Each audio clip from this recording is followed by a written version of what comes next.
something really interesting in your movies. You're sort of, it seems like you're developing like an ensemble of actors. Yeah. So like, it's a bit like, this is a far reference, but there's a British series, a historic one called Carry On Movies, and they used to have all the same actors in like Cleopatra era and then like medieval era and all different things.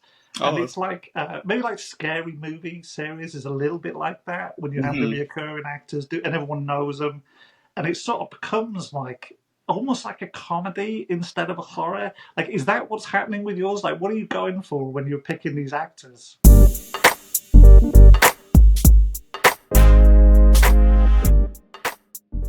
Mostly we're going for people that we can connect with and have a certain enthusiasm and energy. That's what we thrive off of. Like, the reason why we bring actors back is because they have an energy and we love being around them mostly. It just kind of so happens to be like, I don't know if luck or happenstance that we started working with Ginger Lynn and Drew Marvick at the same time, and then we just started carrying them along in every movie that we do because we just like their work, and when they love collaborating with us, we love collaborating with them. Lanee Kent, she's someone that we just connected with like personally, and she's not an actor. We just like auditioned her for a short film, like at a coffee shop.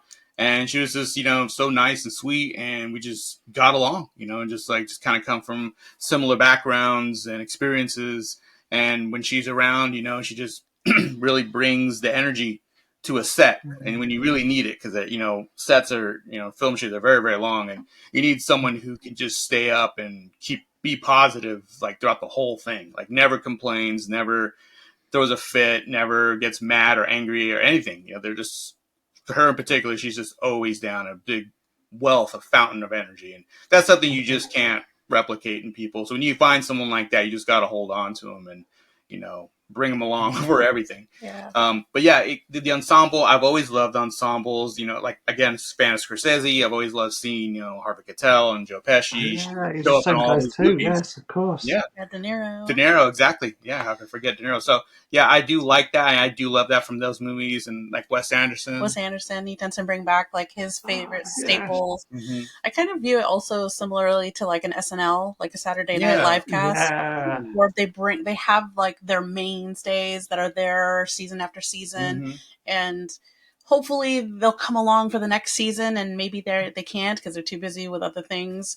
There's a lot of people that we'd still love to collaborate, but things maybe they moved or maybe they started a new job, and so maybe they're not in one project, but then they'll come back for another one. Yeah, so exactly. That's kind of what we try to do, is just build up our little army of our favorite people that they just have such a great attitude. They're helpful. They're resourceful. They not only bring their acting skills and great attitude, but they're also like, oh, I also know someone who owns a barn, or I know someone who owns a limo, or they'll try to help us make the movie.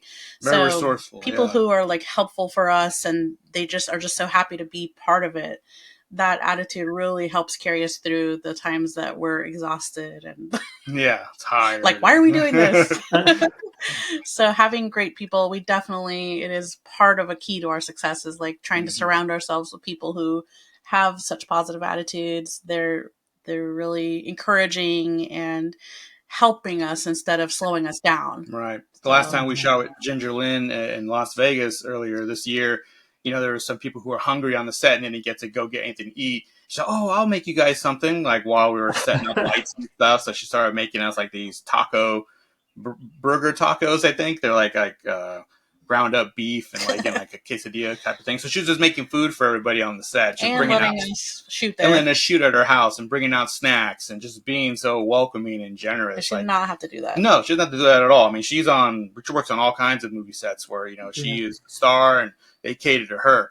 So for her to help us out and be so generous and welcoming us into her house and like a family. I mean, she always says like we're family. So I guess that's basically kind of what it is. Yeah, like basically, a film family. Exactly. We basically have built our own film family. And try to keep it going. Yeah. That's awesome. And I know that your fans, and what I read, they love this. It's like you're making stars here. You're making people into stars, and you're building a relationship where the fans know these characters, and they sort of know like when they see like Drew Marvick, they're sort of they know they're waiting for his crazy moment where he's going to say some wild stuff. Like when he does that speech about the 401k or the or the scene with Jessa Flux and he's talking about the unions. Oh my god. That's just cinema genius. You have these moments, these standout moments, which I think are just wonderful. Yes. So good. So what about, I'm going to ask you the flip side. So you guys are really efficient with your production and everything, and you're sort of using the stardom of people who are accessible, who've got some stardom.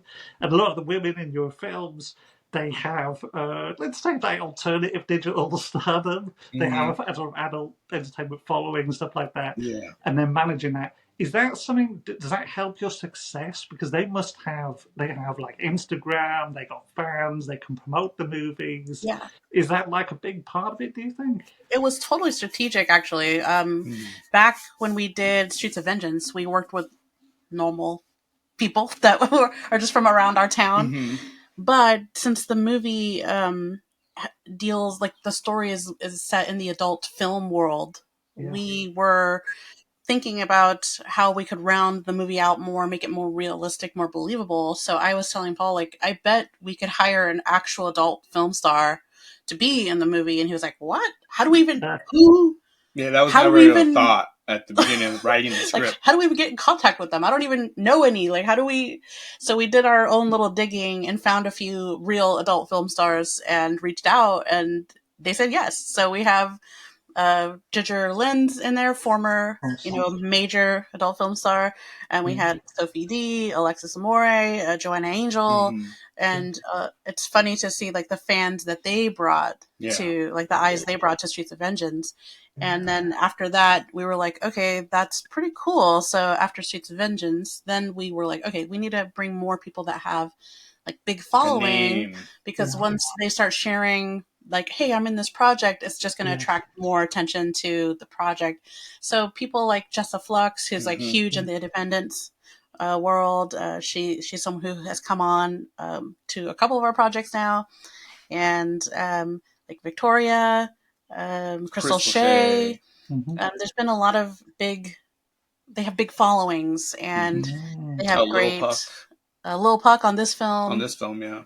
And so it was definitely something that was intentional to have some people that have really big followings. Like that's not the main important thing to us, because we definitely want them to have a personality where they can actually act or make their scene believable, but also make it something that their fans and our fans would enjoy. Like come together to make this thing that everyone will enjoy. And a lot of people are discovering Jessa or Krystal or Victoria or whoever, and they're like, oh, and they do this other thing on the side, so I'm going to support them. Or they bring their fans and they're like, oh, I'm going to support this movie. Yeah, they've told us. It's kind of like cross.